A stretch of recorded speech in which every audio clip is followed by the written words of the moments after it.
cuando establecimos parámetros o normas para tener una convivencia más o menos decente. Hace 40.000 años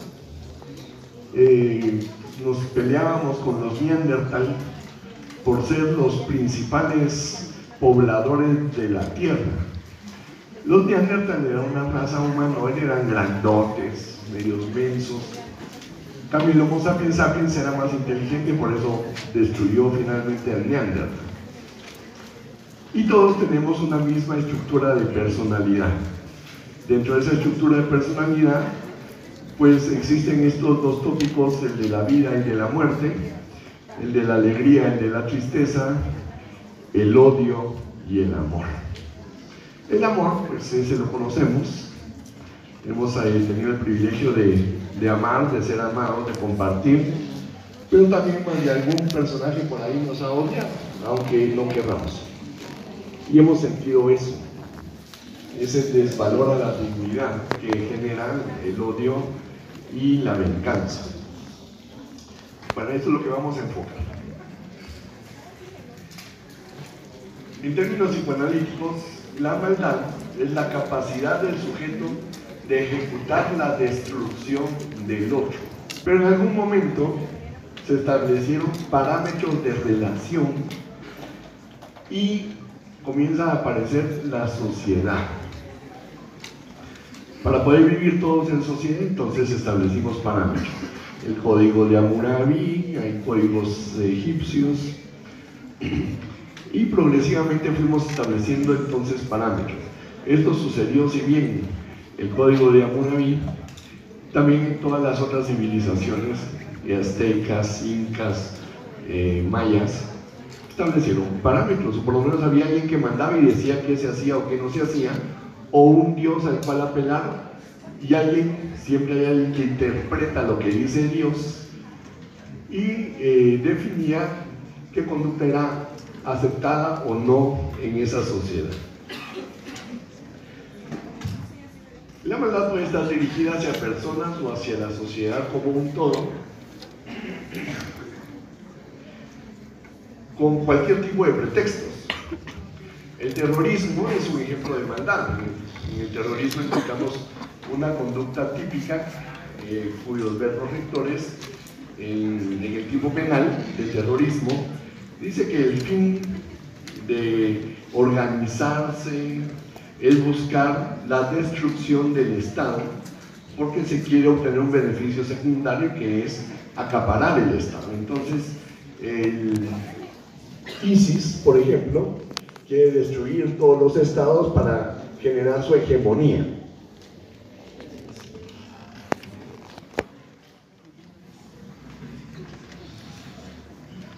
Algunos movimientos subversivos quieren destruir al Estado para ejercer su hegemonía, pero lo hacen a través del terror, y ese es el tema en el terrorismo.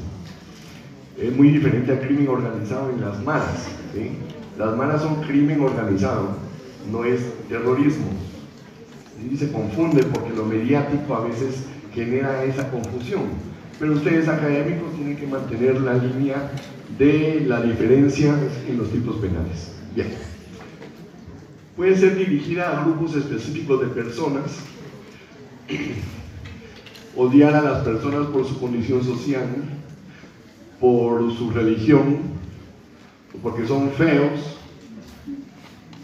Tuve un caso en el año 2003 de un esposo que golpea a la esposa, y cuando le preguntan, dice, ¿por qué la golpeó?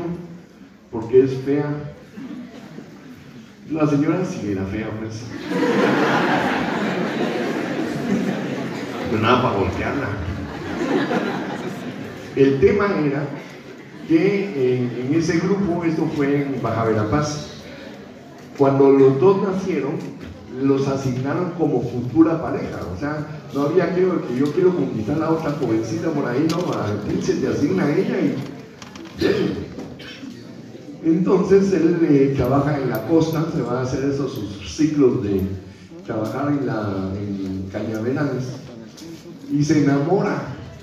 Entonces, como no puede separarse, todo ese odio guardado por no poder separarse por el lazo cultural que se generó, provocó odio hacia su pareja y una actitud malvada, golpearla por fea. Bueno, eso ya tenía un poco más de sentido, porque no era la locura de golpearla simplemente, sino porque estaba reprochando ese proceso histórico-cultural propio de esa comunidad, donde desde del nacimiento se les asignaban parejas. También puede estar dirigida a la destrucción de animales. En general hablamos de todo lo que puede destruir, desarmar derechos humanos fundamentales, derechos de primera, segunda y tercera generación.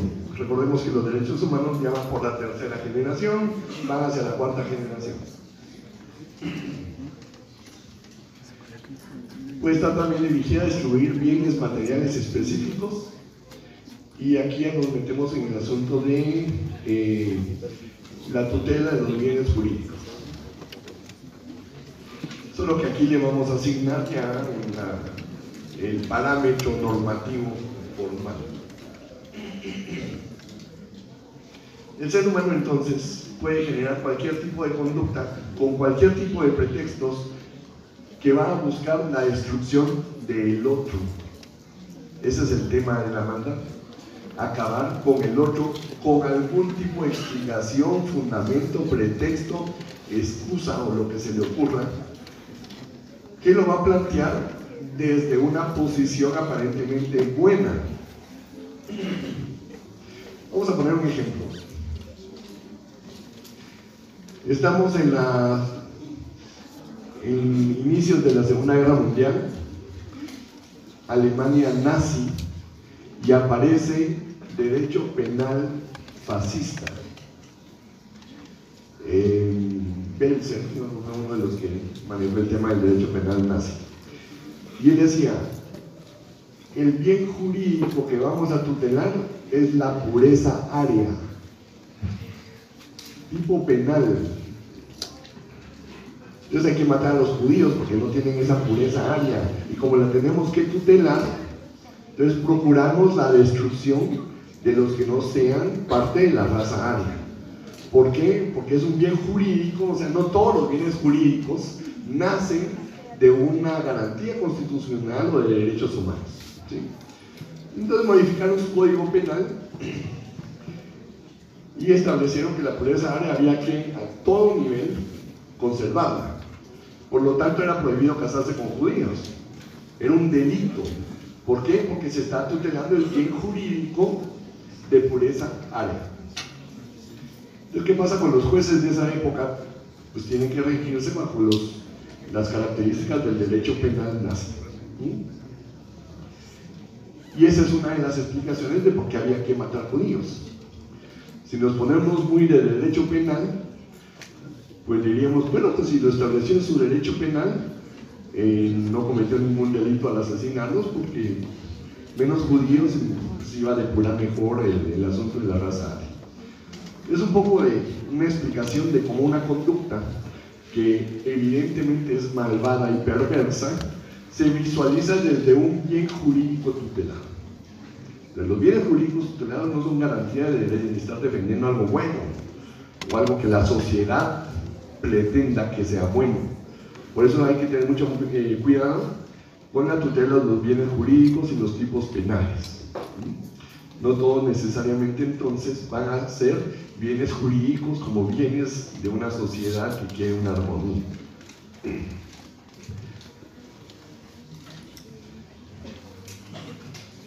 ¿Desde dónde vamos a valorar el tema de la maldad?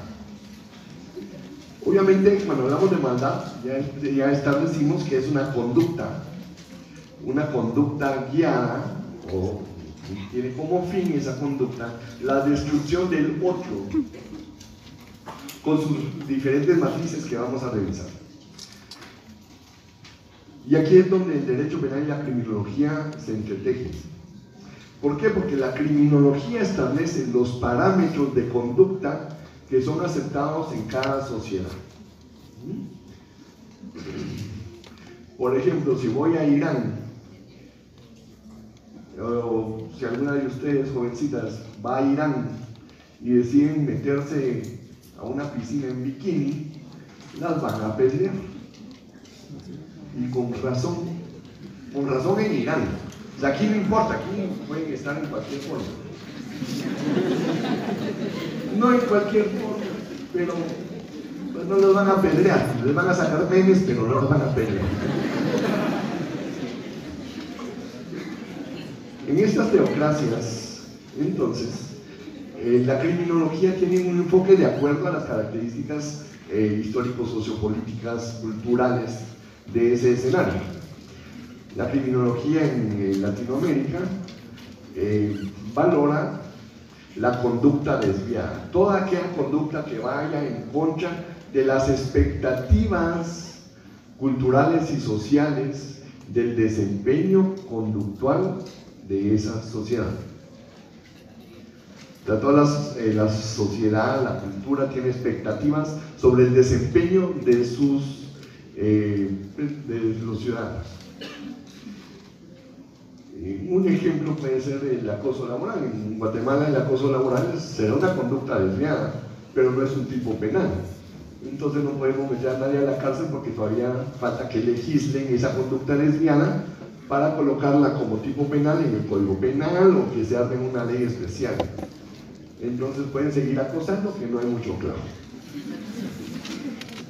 La criminología entonces le ofrece al derecho penal todas aquellas conductas que deben de ser reprochadas formalmente.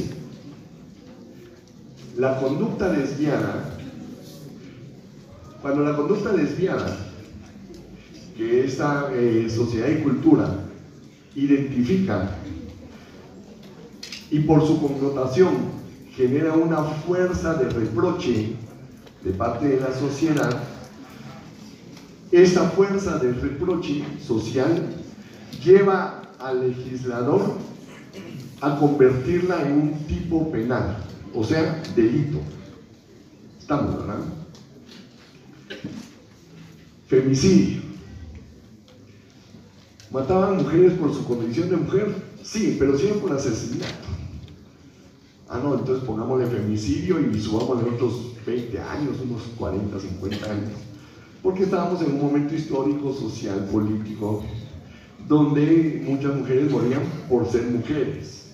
Entonces la sociedad armó todo el esquema de caracterizar la maldad de quien asesina a una mujer por su condición de mujer y logran convertirla en un tipo penal especial, femicidio. ¿Por qué eso aparece en Guatemala? Porque era frecuente. ¿Por qué el acoso laboral todavía no? Porque es frecuente, sucede en el Congreso y ni modo que se van a hacer un jalaquín en el Congreso. O sea, todavía falta un movimiento social, histórico, político que le dé peso al acoso laboral para que se convierta en un delito en Guatemala. Pero el femicidio agarró esa fuerza. ¿Por qué? Porque la maldad de quien genera esa conducta finalmente alcanza un punto de reproche total y se traslada de la criminología al derecho penal. Quien asesina a una mujer por su condición de ser mujer es un malvado. Así dice la sociedad. Pero la sociedad, quien estudia esta sociedad con esa forma de visualizar esta conducta y la estudia técnicamente, genera una respuesta criminológica. ¿Qué estudia la criminología? La criminología estudia la conducta desviada, el delito, el delincuente, el trato social que se le da al delincuente, el trato social que se le da, social penal que se le da al delincuente, a la víctima, y los parámetros de control social. Esa es la criminología. La criminología establece esos parámetros que le ofrecen al derecho penal cómo funcionar para poder mantener cierta estructura en el control social. La función del derecho penal, entre otras funciones, es que en vez de estar linchando al que está generando esa conducta, lo voy a dejar guardado en la cárcel algunos años, dependiendo del tipo de prevención de la pena que utilice pues, el sistema del país. En Guatemala todavía usamos nuestro Código Penal Positivista en 1973, que ahonda sobre la prevención especial positiva. Ese es nuestro derecho penal. Hablamos de peligrosos y que la enfermedad el delincuente es un enfermo social, y todavía vamos con esos esquemas. O sea, de eso a lo que sucede en la academia actualmente con otros autores como Zaffaroni o como Roxy, pues ha variado mucho. ¿Sí?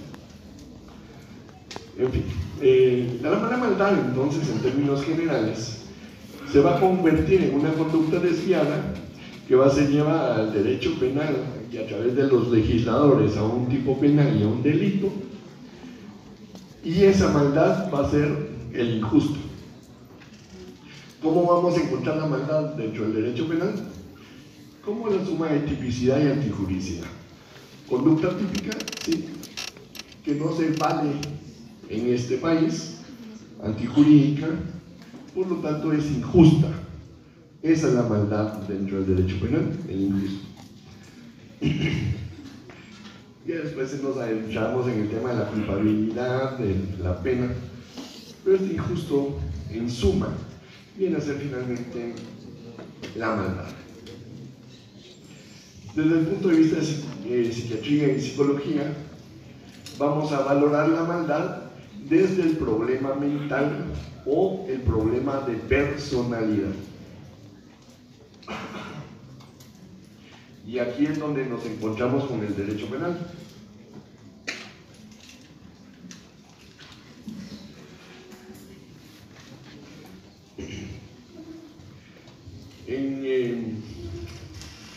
La Constitución habla de la conducta, en el artículo 12 o 14 de la Constitución, no recuerdo, y establece cómo es una conducta en Guatemala, los parámetros de conducta en Guatemala. También lo establece la teoría del delito, lo establece el derecho penal sustantivo. Y aquí es donde comenzamos nuestro viaje por el tema de la maldad.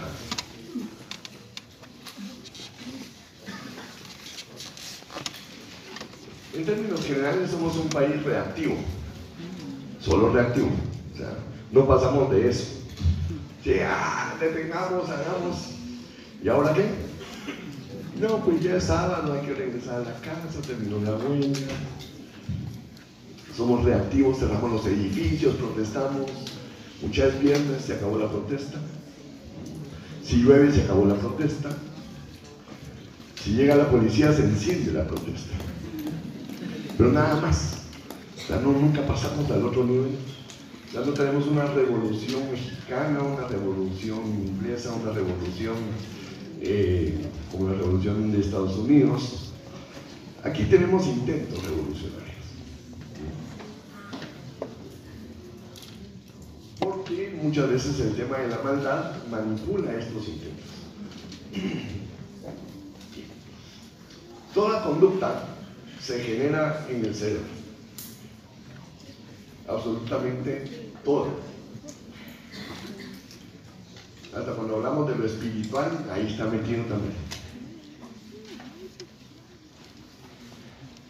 Y la conducta está representada en una de las funciones del cerebro que se llama la mente.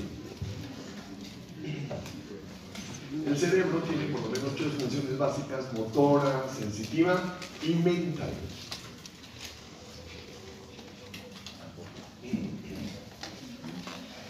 El neurólogo se encargará de la sensitiva, de la motora, que es la más aburrida, y los psiquiatras nos encargamos de la más interesante, que es la mente. ¿Y cómo se altera la mente? Psicología estudia también la mente, cómo se genera un comportamiento normal. La mente es el fenómeno responsable del entendimiento, raciocinio, percepción, emoción, memoria, imaginación, voluntad y habilidades cognitivas. O sea, aquí es inteligencia.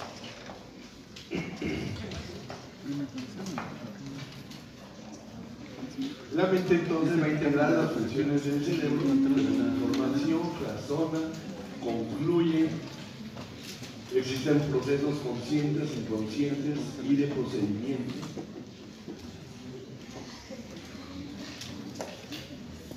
Y en resumen, estas son las funciones de la mente.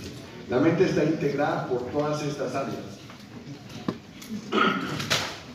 que al integrarse pues generan conducta. No puede existir conducta si está alterada la mente. O sea, ¿qué es la mente? Ahí está la inteligencia, abstracción, pensamiento, atención, comportamiento, concentración, memoria, afecto, ánimo, juicio. Estas son las funciones que integran lo básico para armar conducta.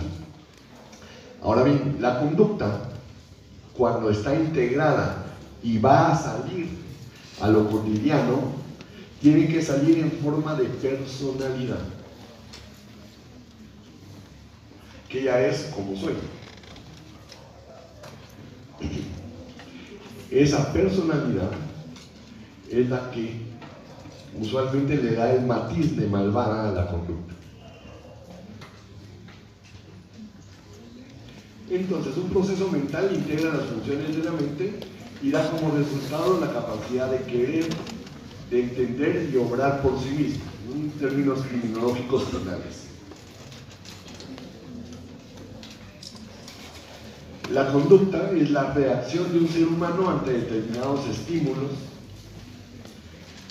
y esa reacción está mediada por la mente, porque surge desde la mente, se organiza como conducta y sale como personalidad. Podríamos decir que la personalidad es el desempeño operativo y funcional de una persona respecto a sus circunstancias. La personalidad al final es el atributo de ese desempeño de conducta. Son las actitudes habituales, patrones de forma de ser peculiares que distinguen a una persona de los demás. Esa es la tal personalidad.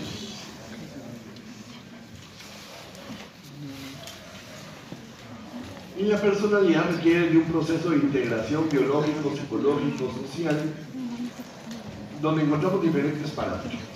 Lo importante es distinguir que la forma de organizarse que tiene la personalidad está genéticamente determinada. Es decir, existe un mapa que va a armar la personalidad.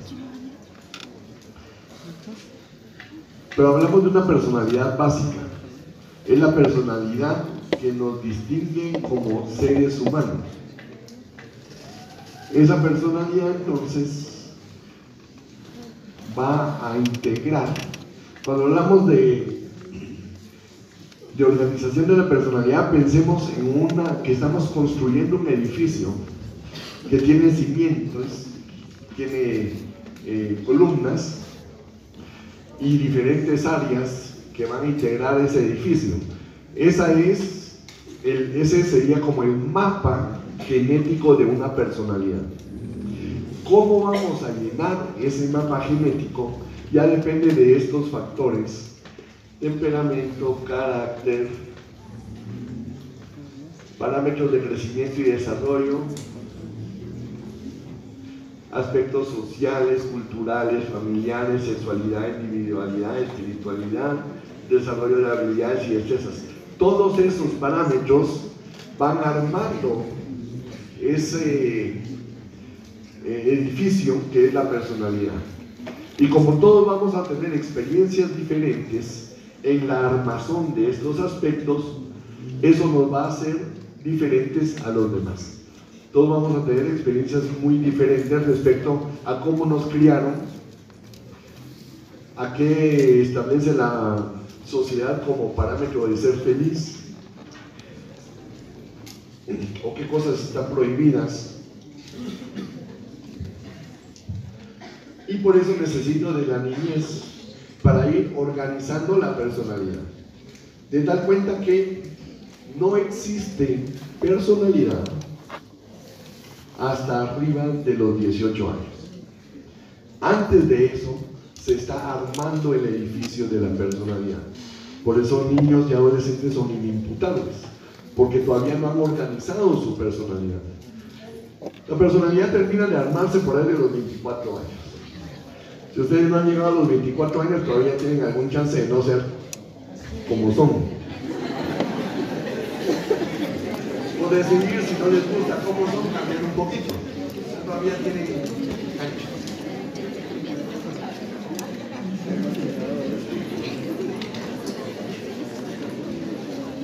El otro asunto es que el cerebro termina de crecer a los 47 años.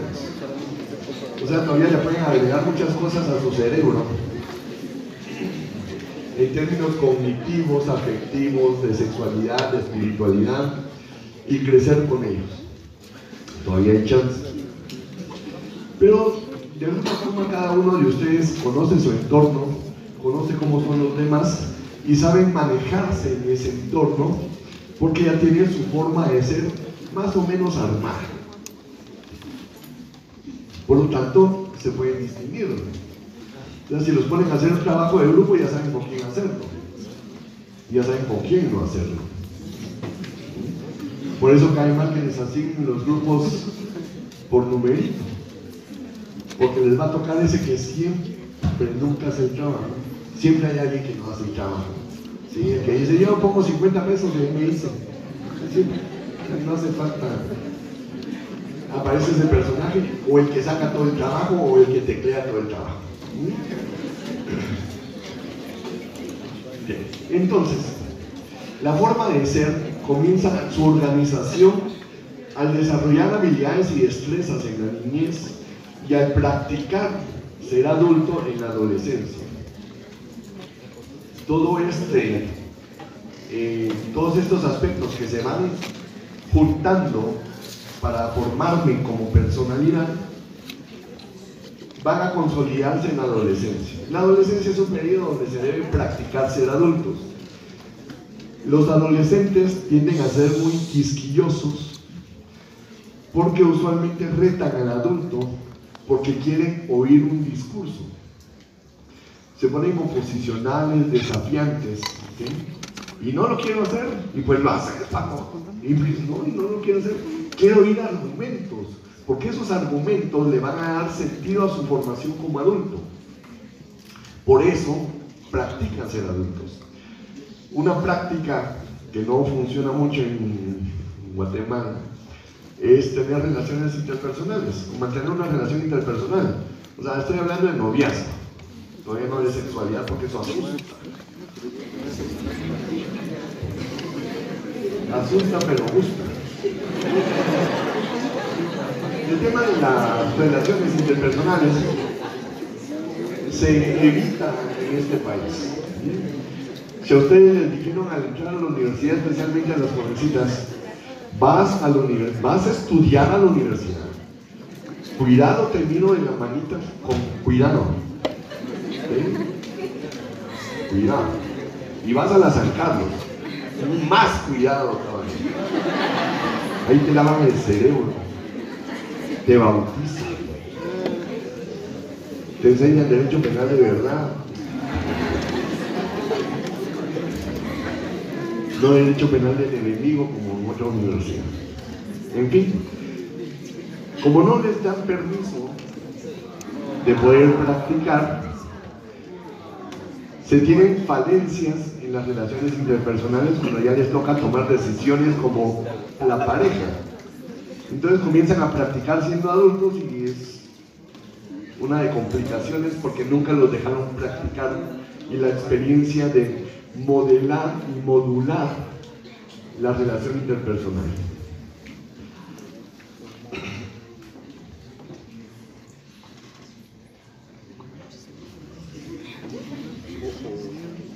Bueno, tenemos conflicto con la batería.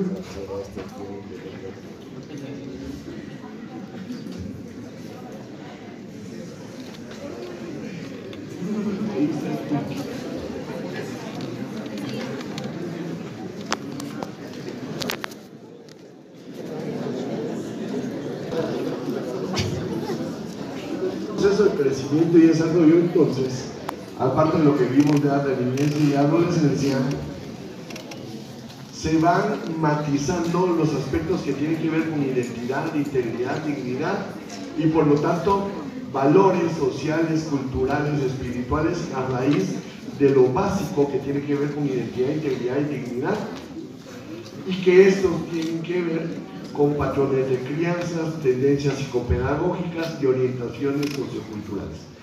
Todo eso, que si lo miramos hasta en 5 dimensiones, es lo que va a organizar la personalidad. La personalidad nunca es rígida y tiene muchos factores modales alrededor que la van a armar. La persona puede generar conductas malvadas cuando si extraemos algunos de estos factores, podemos encontrar dónde se distorsionó ese factor y generó una conducta a largo plazo que tenía que ver con maldad. Eso es lo importante entonces de comprender cómo se estructura la personalidad para poder entender cómo se generan conductas malvadas o incluso cómo podemos esperar nosotros conductas malvadas de personas aparentemente buenas. Y eso lo vamos a ver más adelante. Entonces, crecimiento y desarrollo, formación de valores, patrones de crianza. Los patrones de crianza en Guatemala todavía son muy conservadores y son muy punitivos. No sé si todavía los agarren a cinchazos, pero era muy ochentero, muy de los 70s, recibir el cinchazo en el momento procesal oportuno. Y así nos criaron a chancletazos, a cinchazos o a lo que tuviera enfrente la mamá o la abuelita, pero nos dieron palo. Por eso los ochenteros fuimos muy reactivos. Y en Guatemala, si nosotros poníamos música tipo rock, nos llamaban diabólicos, y que eso están oyendo a Kiss, Iron Maiden, AC/DC, Black Sabbath. ¿Qué? Desafortunadamente teníamos que escondernos para oírla. Y esa música satánica la oía yo en la BBC de Londres a la 1 de la mañana, escondido en mi cuarto. Pero estaba solito yo cantando ahí 666, the number of the beat.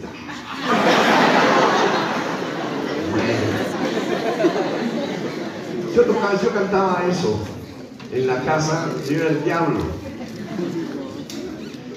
Si mis vecinos me oían, yo era el diablo, o sea, me alejaban de la posibilidad de conectar novia porque yo era el diablo.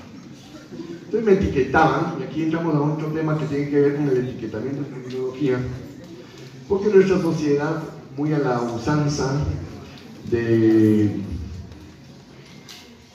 limitar, pues poco a poco fuimos rompiendo esos esquemas, ¿no? Ahora oímos Black Sabbath, Iron Maiden, y suena hasta como de niños respecto al reggaetón, ¿sí? Que eso sí es diabólico. A eso les tocó a ustedes, no me imagino que les va a tocar a sus nietos. Ojalá no lo miren.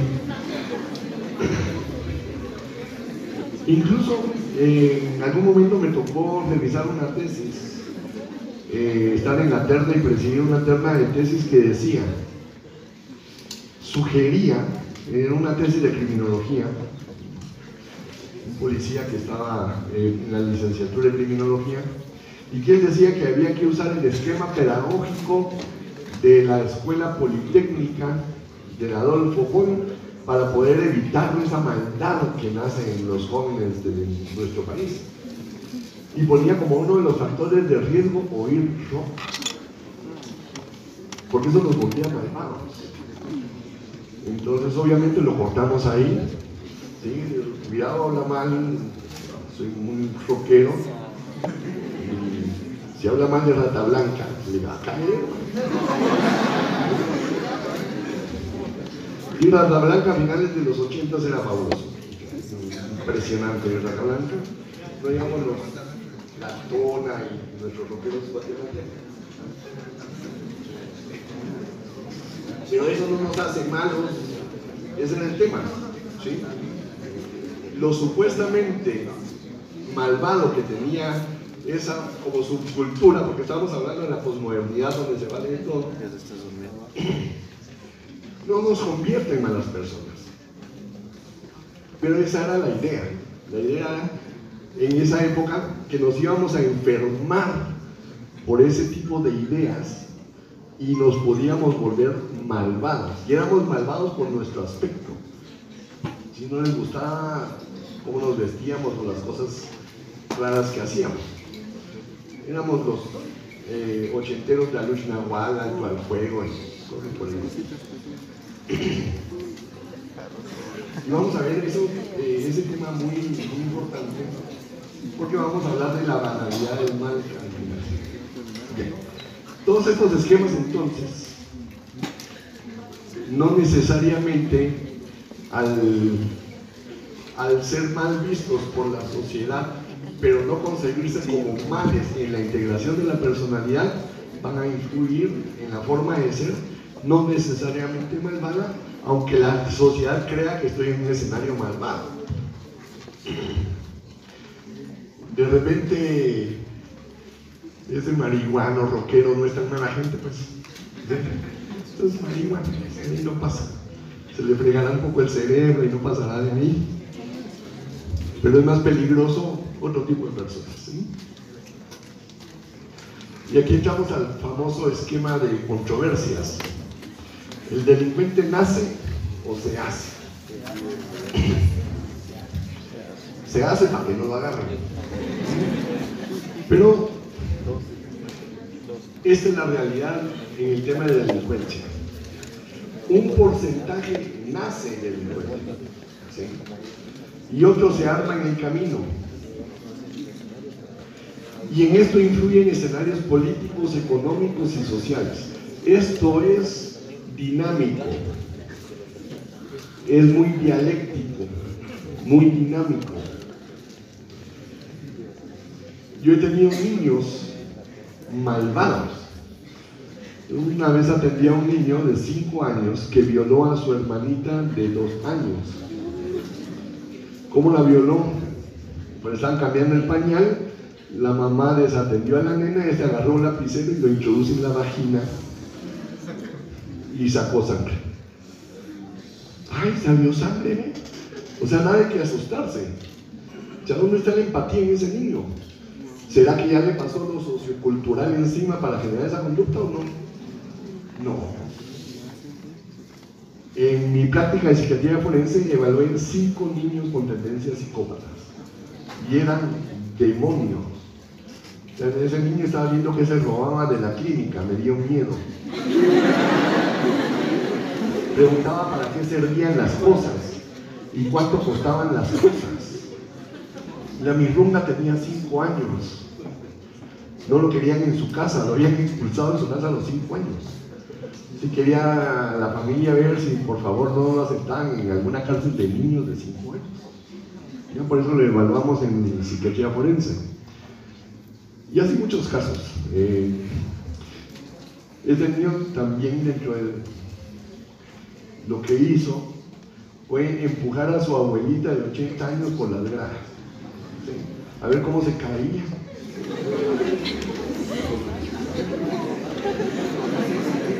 Y suena mala onda, suena malvado, pero ¿tendrá el niño esa intención de maldad?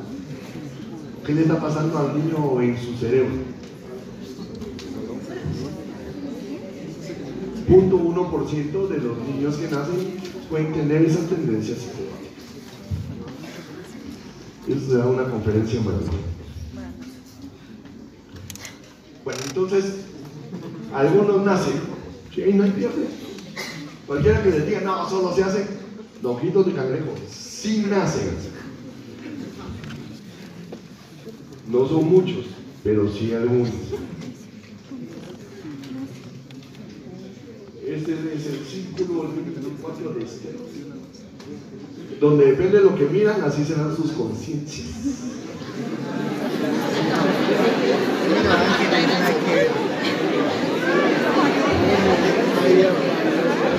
Para los que vieron diablos, si son los mismos diablos, Pues ustedes son del 7 de diciembre. Lo normal no es que vean angelitos. Aquí tenemos al ángel de la guarda y al contraparte del diablo que está a la par. Ese guarda también. No lo veo. ¿Diablo?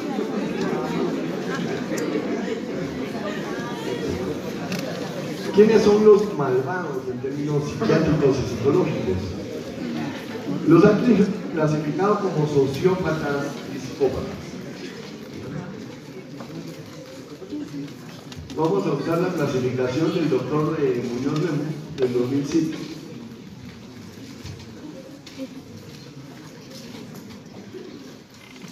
Él dice que el psicópata tiende a ser engañoso, manipulador, narcisista, no tiene remordimientos y, muy importante, no tiene empatía.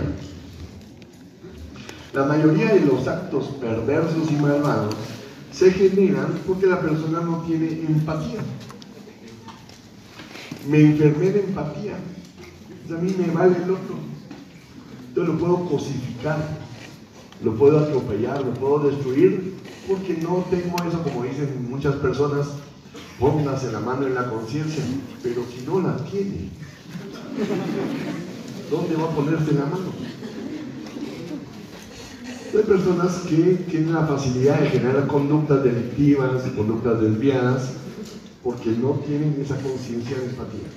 Se les enfermó la empatía. Vamos a ver dónde está la empatía en el cerebro. El sociópata, pues sí tiene sentimientos, a veces culpas, tiene alguna empatía, relaciones estables con ciertos parámetros, familiares, de grupos, cuadrillas, armadas, o pueden ser selectivos. Recuerdo un caso, me tocó evaluar a un violador serial. Este joven, joven, 28 años, violaba 3 mujeres mensualmente y los hizo durante 2 años. Allá dan cuentas. Pero tenía sentimientos.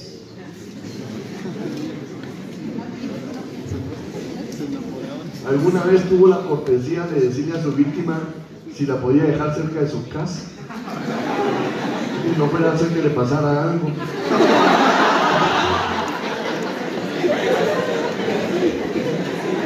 Así refirió textualmente en la entrevista.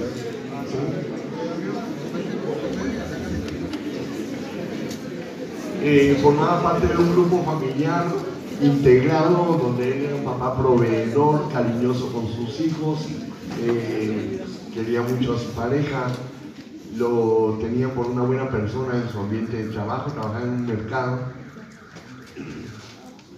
Y cuando lo detienen, el tema con él era violar mujer, punto. No importaba color, no importaba edad, no importaba nada. Mujer. Ya si le salía la sorpresa de Miss España era su mala suerte.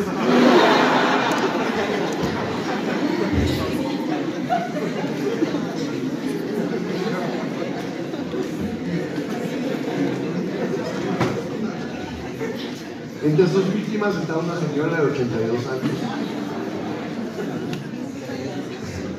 Solo rechazó a 2 mujeres durante su época serial.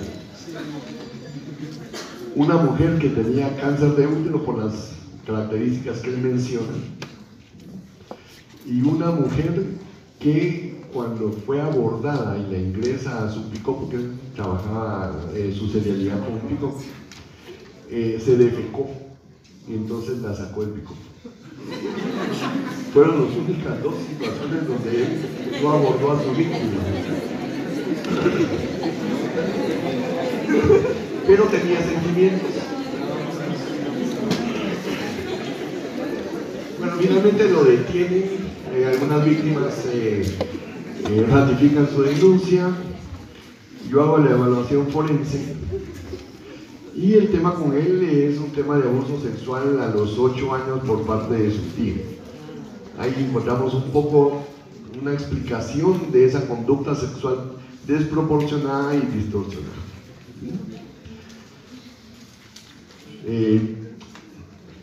Cuando lo captura, pues pide clemencia, que no lo vuelve a hacer, que piedad, que sus hijos. Sociópata. El psicópata se burlaría de eso. ¿Sí? El psicópata, ¿qué le importa? ¿Sí? Esas son las diferencias. Usualmente los sociópatas surgen de un carácter social alterado, padres incompetentes.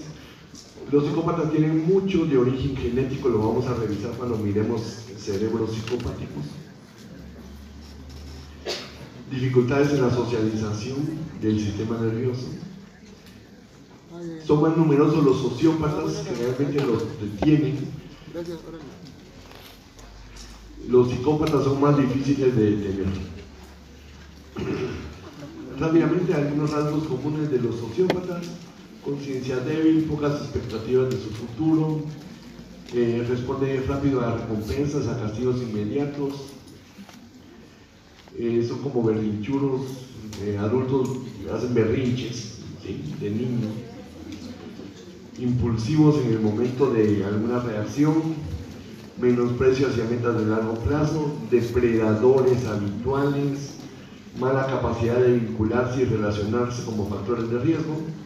Eso de depredadores habituales, un poco aquellos que tienen una pareja, no funciona la relación después de 6 meses, pero comienza a insistir 3 meses después: mira, todavía pienso en ti, ya comenzó ataque. Pasa el año y aún te recuerdo. La joven ya no quiere saber nada de este chaco, pero el otro insiste. Pasan 2 años y se le aparece en el lugar de trabajo, comienza a depredar a su vida. Tuvimos un caso en Guatemala de uno de estos personajes sociópatas que se enojó porque su expareja, de la que se había separado 2 años antes, no le había pedido permiso de tener otra relación. Se enojó.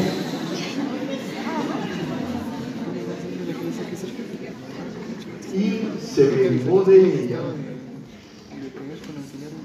Armó una especie como de rollos de cartón simulando bombas que se puso alrededor de la cintura y se fue a asustarla a su lugar de trabajo con una pistola y una simulación de bombas, tipo terrorista islámico. Llegó al área de trabajo y secuestró a todos los que estaban adentro, eran 48 personas. ¿Por qué? Porque eso no se iba a quedar así, como que no le había hecho nada.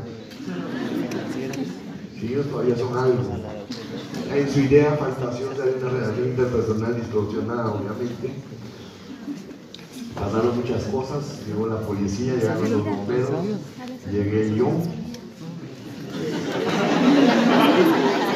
Fíjense que requiere un psiquiatra en esos escenarios medio locos. En esa época yo era capacitador de bomberos municipales, entonces me llamaban: doctor, ¿usted puede hacer negociaciones?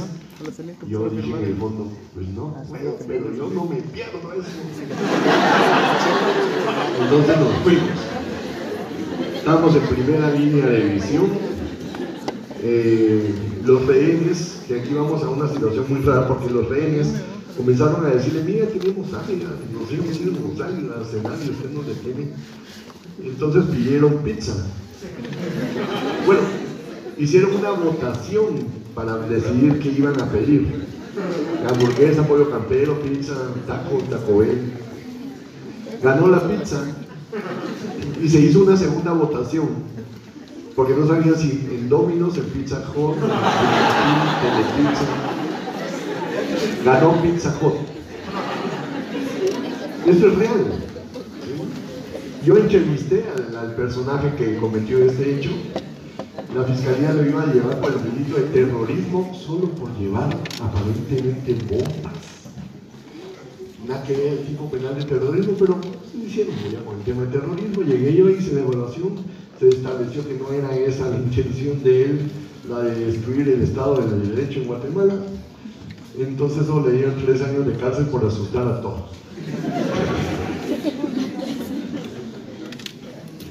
Suena loco esto, ¿sí? Pero es una persona normal en términos de integración de las facultades mentales, pero hacen locuras.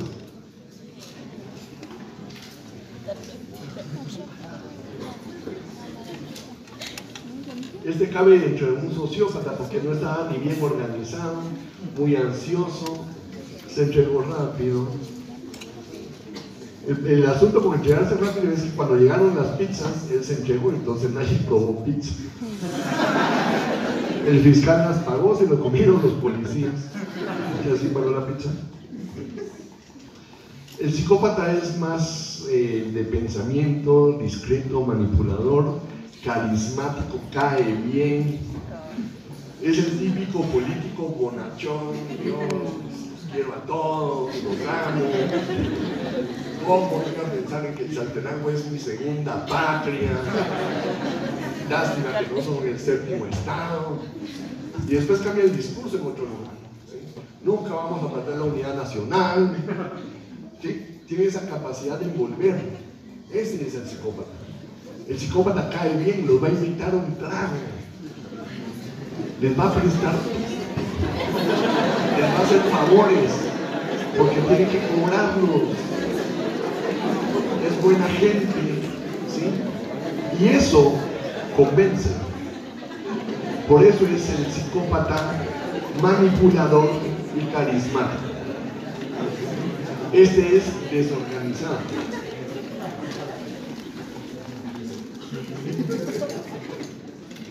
El psicópata elude, vuela bajo el radar, no se dan cuenta que existe. En cambio el sociópata como decimos en Guatemala, se echa color rápido. Por eso lo capturan rápido. Zaffaroni dice que la cárcel está llena de tontos. Y tiene razón, porque al ser desorganizado deja huellas y así quien no lo captura, pues. ¿Sí? Pero el psicópata no. El psicópata necesita además coeficiente intelectual del investigador para poder capturarlo. Criminológicamente el sociópata es más desorganizado, espontáneo, impulsivo, súbito, desproporcionado. El psicópata planea. Es difícil de detectar. Se estima que un 4% de la población masculina en Norteamérica y Canadá son psicópatas. 3% de hombres y 1% de mujeres en la población general. Yo creo que aquí las estadísticas están un poco alteradas. En fin, cada mujer psicopática.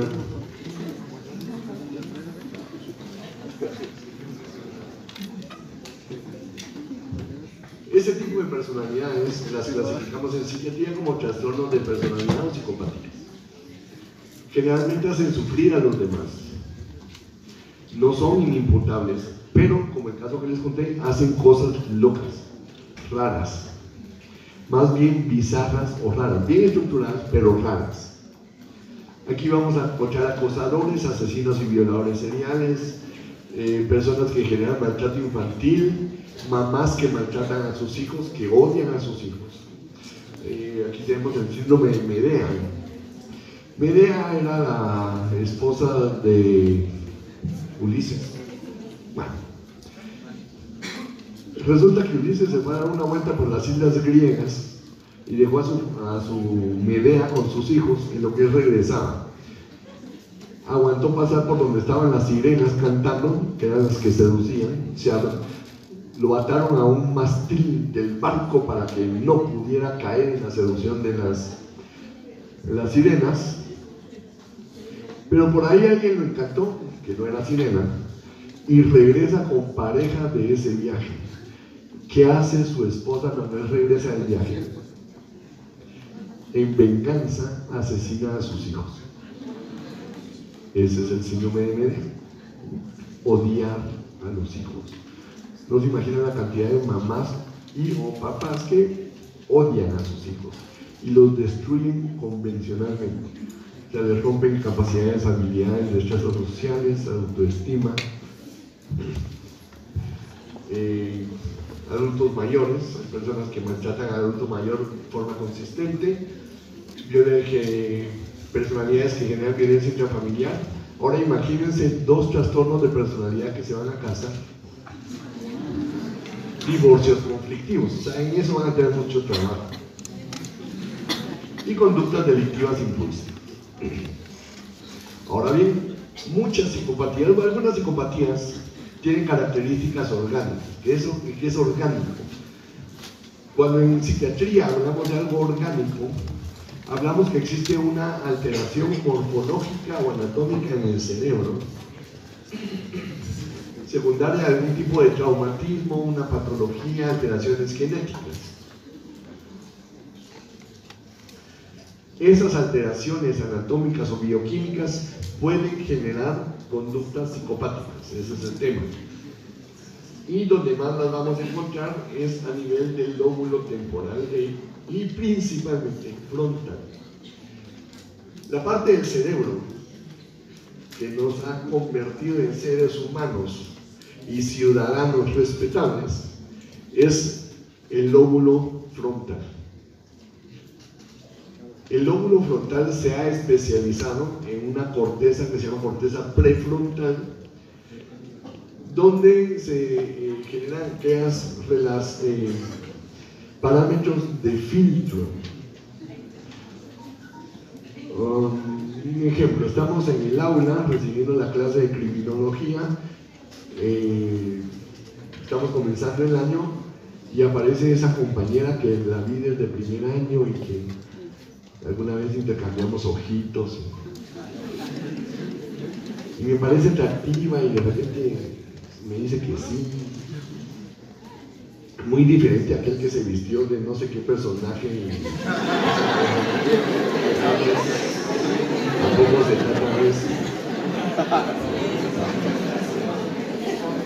¿Cómo le iba a decir que sí? En fin, ese filtro es el que me dice: no te le tires encima y la abordes sexualmente, detente. El prefrontal es el que nos dice: deténgase, comience con labia. ¿Cómo te llamas? Te invito a un café. Sí, o sea, aquí invitan ahora.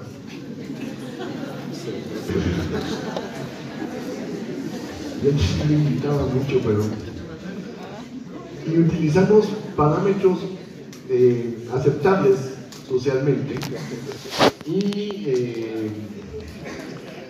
con el afán de conectar, entonces generamos comunicación.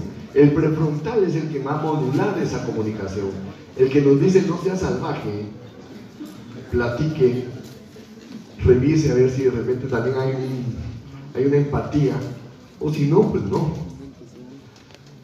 El prefrontal es el que le va a decir: pues busquemos poesía de Mario Benedetti y en una de esas nos va bien.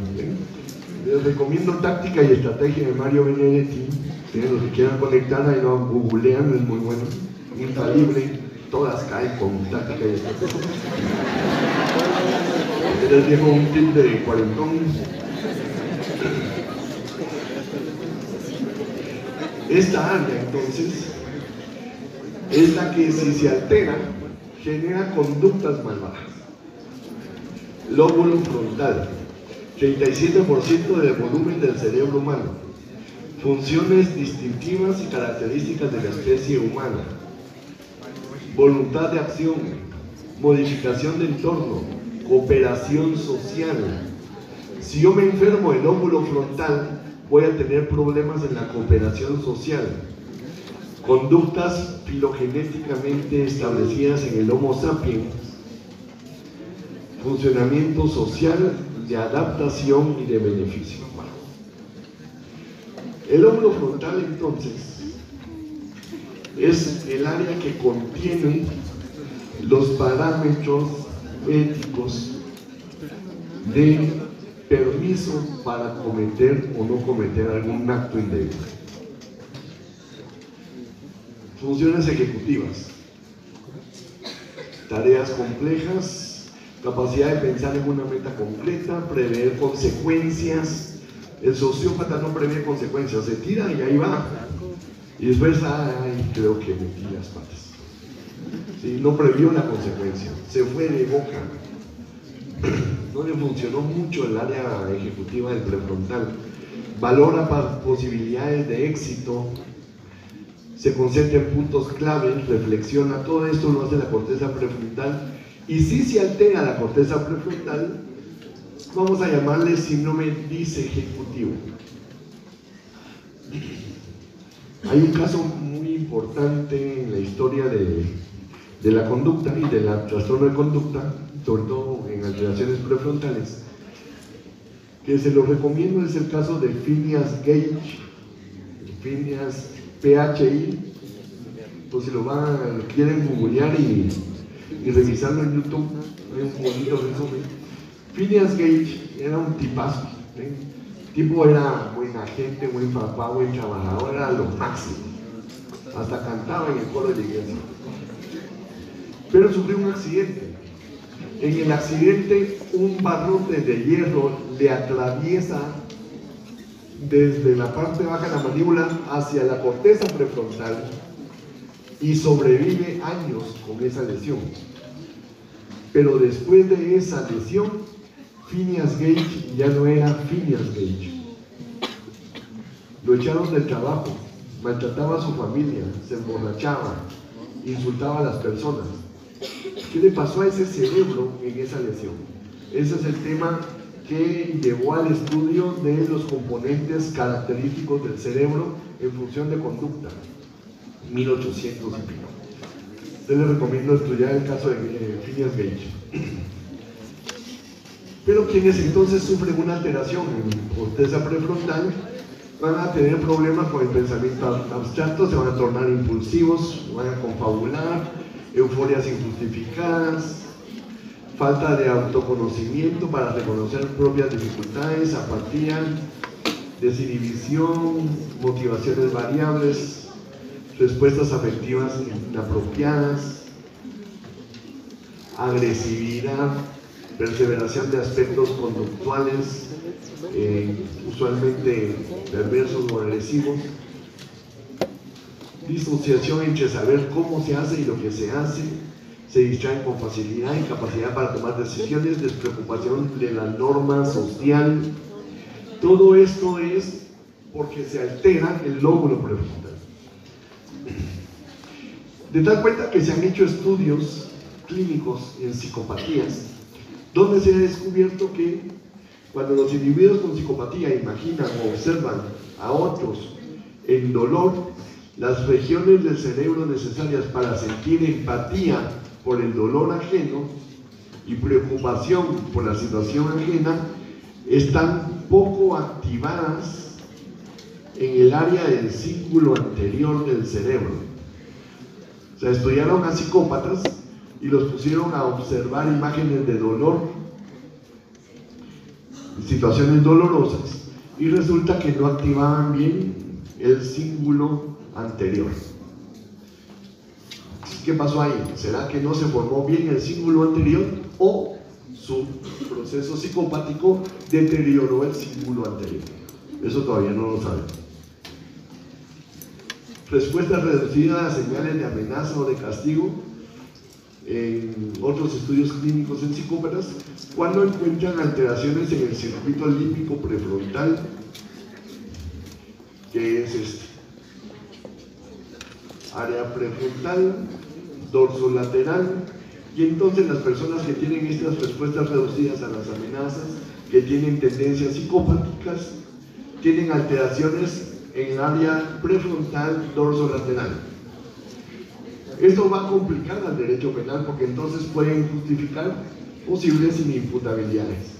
Mire, pero él es un psicópata. Sí, pero mire, le hicimos una medición de resonancia magnética cerebral y tiene problemas en el cíngulo anterior y en la corteza dorsolateral. Ajá, y esto se puede componer o arreglar. No, pues no se puede. Pero él no lo hizo por voluntad, lo hizo porque tenía una alteración. Estamos en ese momento histórico. ¿Sí? Esos descubrimientos entonces van a influir en el derecho penal. De tal cuenta, y esa es la importancia también de estos aspectos, que ahora se habla de neuroderecho. y existen sociedades de neuroderecho en México y en Argentina, no digamos en otros países. Entonces, si queremos abundar entre derecho penal y neurociencias, podemos activar o pueden googlear neuroderecho y ya van a aparecer las sociedades mexicanas y las argentinas. De tal cuenta, los psiquiatras ahora nos estamos metiendo mucho a temas de criminología y de derecho penal, porque por ahí va la historia de la investigación actual. Y obviamente es fascinante, ¿sí? Como psiquiatra hemos visto esos casos. Me pareció interesante sacar una maestría en criminología, y este es mi tercer año del doctorado en ciencias penales. Entonces vamos a hacer mucha investigación también, vamos a hacer nuestra sociedad guatemalteca de neuroderecho. Estamos hablando de unos 3 años. Vamos a armarla con el licenciado Puyuchi, hemos platicado alguna vez de ese tema, y de repente ustedes van a integrar la investigación también, porque ahora derecho penal, criminología, psiquiatría retoman, sin el positivismo exagerado de 1800, el tema del origen de la conducta malvada. Otros aspectos bioquímicos: alteraciones en niveles de testosterona en personas con conductas violentas, en 1987, y alteraciones de la enzima monoamina oxidasa que degrada la serotonina, la epinefrina, que son sustancias que se encargan de la conducta y del afecto. Eso se relacionado en muchos estudios con el tema de psicopatías. Hasta aquí revisamos los casos de conductas psicopáticas que se evidencian porque tienen complejas alteraciones a nivel bioquímico y anatómico en el cerebro, que condicionan la conducta. Ese es el tema en el derecho penal actual. De tal cuenta que, por ejemplo, el derecho penal de Zaffaroni habla sobre la vulnerabilidad, personas vulnerables en el desarrollo de la comisión de conductas delictivas. Pueden revisar vulnerabilidad y Zaffaroni, si quieren ahondar en ese tema. Pero también se han hecho estudios sobre cómo personas normales, sin ninguna alteración bioquímica y con una vida normal, generan conductas malvadas. Y esto se estudió y se le llamó efecto Lucifer.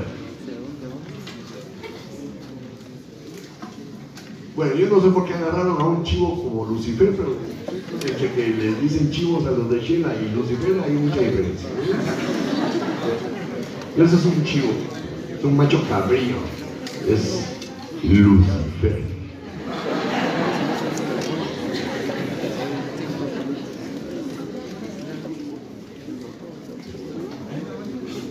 Bueno, no sé si por algo tendrá algo de rojo por ahí.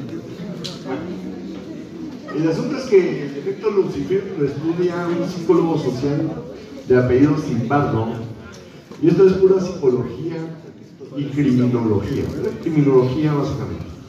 El efecto Lucifer es el proceso de transformación por el cual una persona aparentemente normal, buena e integrada es capaz de cometer actos atroces. Por ejemplo, ustedes, digamos que todos ustedes son buenas gentes, no voy a ponerme a juzgar nada, ¿sí? Ustedes sabrán cómo son, pero yo supongo que son buenas gentes. Se percance de ser buena gente, decía Benedicto. Y vamos a hacer un estudio donde la mitad de ustedes van a asumir el rol de guardias del sistema penitenciario, y la otra mitad va a asumir el rol de presidiarios. Y vamos a diseñar un área en este edificio donde vamos a simular la cárcel de Matamoros. Entonces vamos a tener la cárcel del Conoco. Y así comienza el estudio del fenómeno de Lucifer. Vamos a regresar a esto. El experimento consistió en que se le asignan roles a los guardias y a los prisioneros en una prisión ficticia. Se reclutan estudiantes de las universidades, se les entrevista para valorar sus habilidades o el desempeño físico y psicológico, y tiene que ser estable como criterio de ingreso.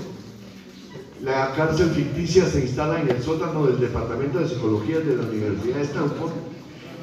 Los guardias reciben garrotes y uniformes khaki con inspiración militar,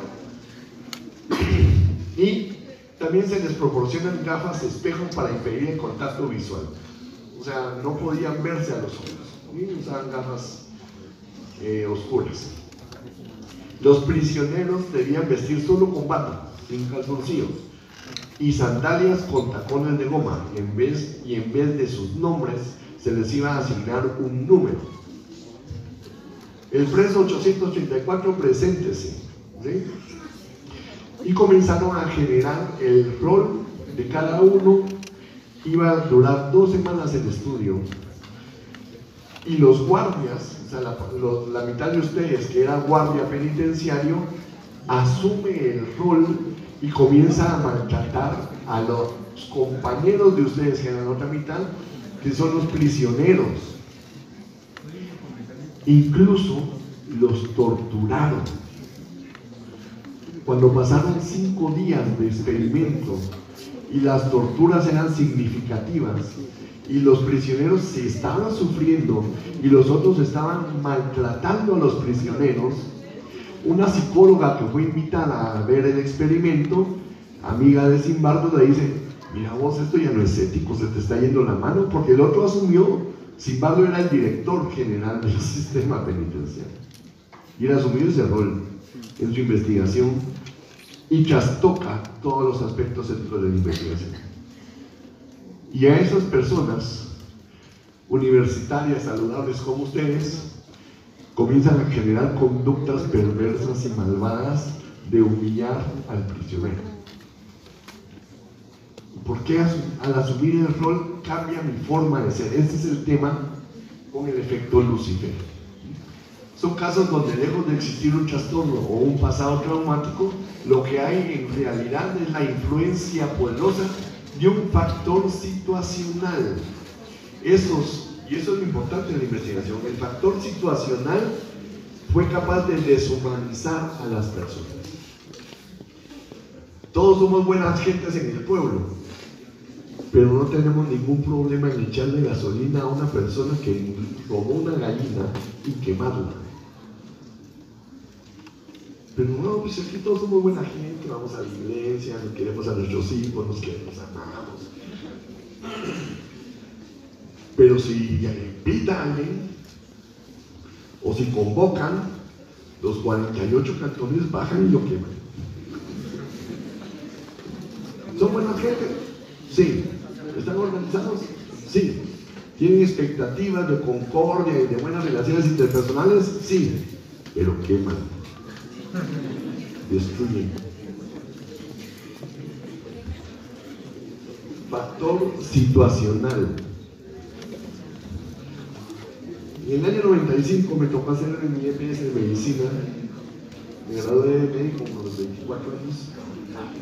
Y en esa época, en Alta Verapaz, lincharon a una canadiense que era reportera de un seminario canadiense, estaba tomando fotos. Y a alguien se le ocurrió decir que era una bruja robaniños. San Cristóbal Verapaz, 1995, por ahí de marzo. ¿Qué le pasó a la canadiense? La lincha. Alguien le preguntó: mire, señora Robaniños, ¿quiere llevarse a alguno de los que están aquí? ¿O de veras se los roba? ¿Por qué les está tomando fotos? Tal vez ella no comprendía el contexto. Y los demás se fueron y la lincharon. La señora vive todavía. Sí, es cuadripléjica. Vive en Canadá. Factor situacional. La señora Robaniños. Japoneses linchados en Todos Santos, Juchumatales. ¿Por qué estaban tomando fotos y estaban robando niños? Quiso venir por aquí, se iba a hacer un congreso espírita en Guatemala y soltaron de que estaban buscando niños para hacer sacrificios. El movimiento espírita aparece en el año 1920 aproximadamente, es un movimiento intelectual con mucha fuerza entre las mujeres de la época, donde se permitía el estudio del alma, ese era el asunto espírita, no era espírita demoníaco, era otro tipo de enfoque. Pero en fin, factores situacionales. Roles adquiridos. Bueno, vamos a formar un comité de seguridad para evitar que los mareños ingresen a nuestra comunidad. Y cualquier turista que se pierda en esa noche y sea capturado por el comité de seguridad de ese pueblo, lo van a dejar, lo van a insultar, lo van a golpear, porque ¿qué anda haciendo caminando solo? Ah, sospechoso. Asumen la posición de control social informal y ejecutan de acuerdo a las expectativas que tiene la comunidad. Hay comunidades en Guatemala donde no se puede entrar, o sea, por mucho que yo quiera hacer turismo, no puedo entrar, punto. Hay comunidades donde está prohibido consumir alcohol y cuidado, se asoma ahí por ahí el camión de la gallo que lo agarran a pedradas, ¿sí? Pues no puede uno consumir en paz. Roles adquiridos, ejemplo, comité de seguridad o tradiciones. Supongo que vieron las fotos de un bautizo que a saber dónde lo hicieron, donde pusieron a dos jóvenes como que a tener relaciones sexuales y dele duro, dele. O sea, ¿qué les pasa? Asumieron el rol, se esconden en la capucha, pintan comercios, destruyen cosas. ¿Son actitudes psicopáticas? ¿Son actitudes malvadas? Sí. Yo no salgo todos los días a pintarrajear una casa ajena, pues alguna vez lo hice cuando en Halloween pues no me daban dulces y por él sí puse tacaños, no me dieron dulces. Fue lo más brutal, malvado que hice, pues. ¿Sí? No tenía capucha. Y sí, los bautizos son salvajes, ¿sí? Cuando me bautizaron, chapopote, resto de calzoncillo, pasamos por la facultad de Derecho, por el Huizachines, albañiles, nos obligaban a hacer esto, les cortaban el pelo, había como una tendencia a la humillación, ¿no? Pero se asumía el rol, había un factor situacional que generaba conductas que no eran normales en una persona universitaria, saludable física y mentalmente, pero en una conducta malvada, perversa.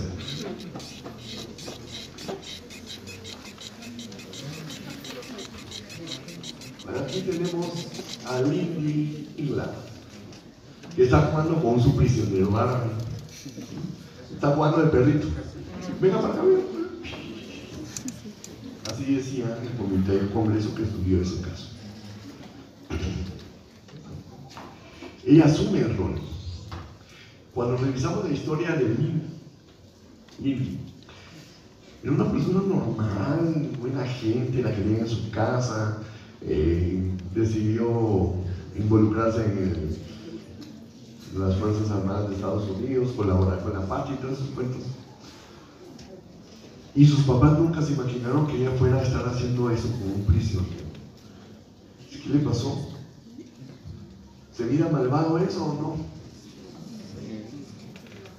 Bueno, la defensa, cuando fue ya la imputación y el debate, la defensa utiliza el experimento de Stanford para explicar la conducta de ella y minimizar su culpabilidad. Entonces citan a Zimbardo, explica él su experimento, porque no solo ella genera esas conductas, también se llevaron a este. O sea, aquí tenemos a un prisionero que, lleno de los excrementos de él mismo, posa para el selfie este que se armó porque pues, no todos los días está en la cárcel y se puede humillar a las personas. Todo esto sucedió en la cárcel que hicieron, que organizaron los Estados Unidos en Irak, y lo mismo sucede en Guantánamo. Derecho penal del enemigo, no se olviden eso. Gunther Jacobs, derecho penal del enemigo. Si nos vamos a los fines de la pena, prevención especial negativa. Y cuando revisamos cuáles son los fines de la pena, la prevención general, prevención especial, en este caso, prevención especial negativa, Gunther Jacobs, derecho penal del enemigo, y se pueden hacer estas cosas. ¿Por qué? Porque él es el otro. Ahora, estas personas son malvadas. Si regresan a su comunidad, no. Por eso se extrañaron todos en la comunidad. No, ya lo conocemos desde pequeño, era buena gente. Todo lo querían, jugaba béisbol, iba bien, tenía una buena relación con todos, creyente. ¿Qué han nacido ahí? Factor situacional. ¿Sí?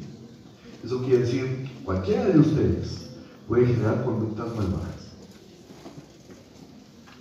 El experimento Milgram en la Universidad de Yale, el fin de la prueba era medir la disposición de un participante para obedecer las órdenes de una autoridad, aun cuando estas órdenes pudieran entrar en conflicto con su conciencia personal.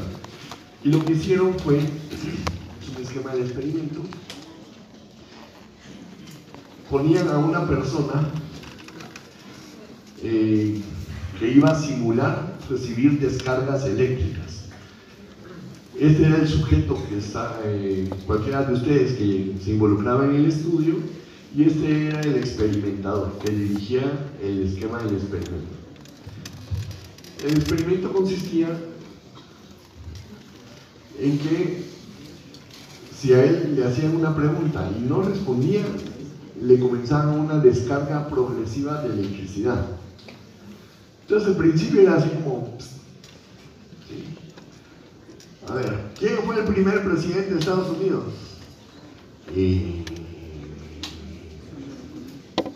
Jimmy Morales, ¡manos! Electricidad.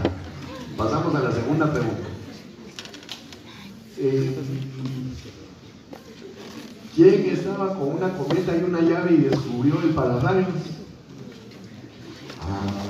Bueno, si no respondía, entonces le daba una descarga eléctrica. Llegaron con las descargas eléctricas, porque el otro obviamente simulaba que no sabía, hasta el punto de gritar. Bueno, descarga eléctrica, ¡ay, ya no aguanto! Pero si oigo, yo me pongo en el lugar de otra persona, no, qué mala onda, yo no sigo este experimento. Pero alto porcentaje de las personas siguieron el experimento hasta que él sufrió un shock eléctrico. Gritó desesperadamente porque no contestó la penúltima de las preguntas, y eso significaba una descarga de 300 voltios. Entonces el otro preguntó, ¿sí?, el objeto del experimento, y mire, no respondió. Pero esto le va a doler, pero es parte del experimento. Bueno, la obediencia debida, ¿sí? Eso era lo que se estaba estudiando. Y eso nos llevaba entonces al por qué muchos alemanes cometieron atrocidades en la Segunda Guerra Mundial por la tal obediencia. Esto explicaba un poco esa capacidad que tuvieron de asesinar 6 millones de judíos. Y entonces aparece otro tema muy importante que tiene que ver y se desarrolla con este alemán, Heinrich Adolf Eichmann, que fue el encargado de organizar y ejecutar el exterminio judío en la Segunda Guerra Mundial.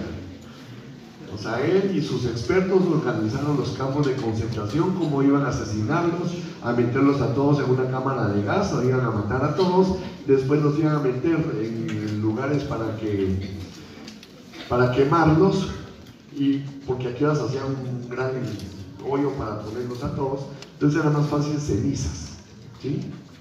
Él entraba a trabajar a las 8 de la mañana, salía a las 5 de la tarde, regresaba a su casa, atendía a sus hijos, cenaba muy bien, tenía una buena relación con su esposa, los hijos también tenían una buena percepción de su papá.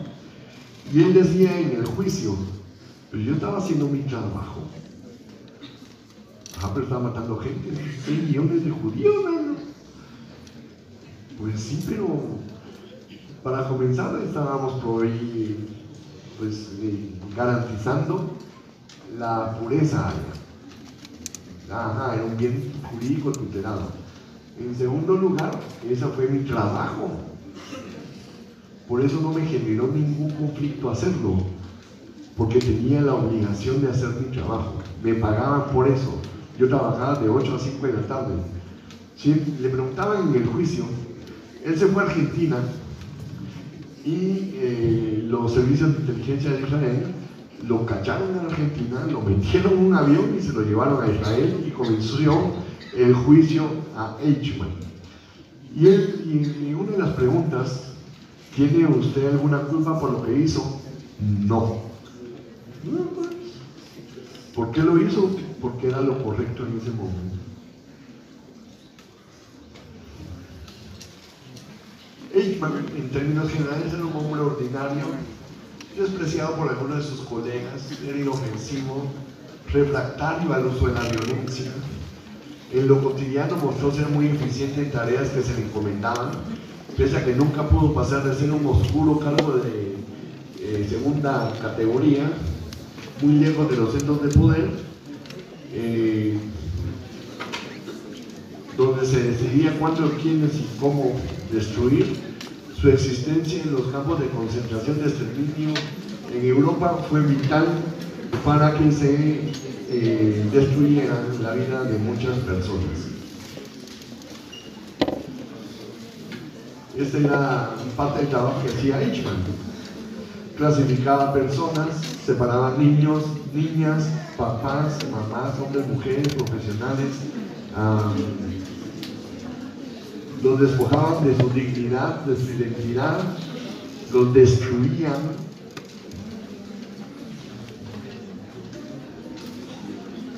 los mataban, niños, adultos, completamente emaciados. Ahí ya no hay grasa, apenas hay un poco de músculo.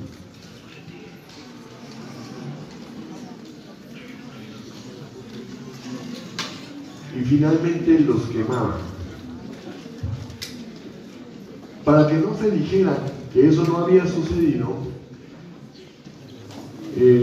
los aliados, cuando tomaron Berlín y se acabó la guerra, obligaron a todos los prisioneros alemanes a recoger los campos de concentración y a las poblaciones cercanas a ver los campos de concentración para que no dijeran que no había ocurrido la gran matanza en el Holocausto judío.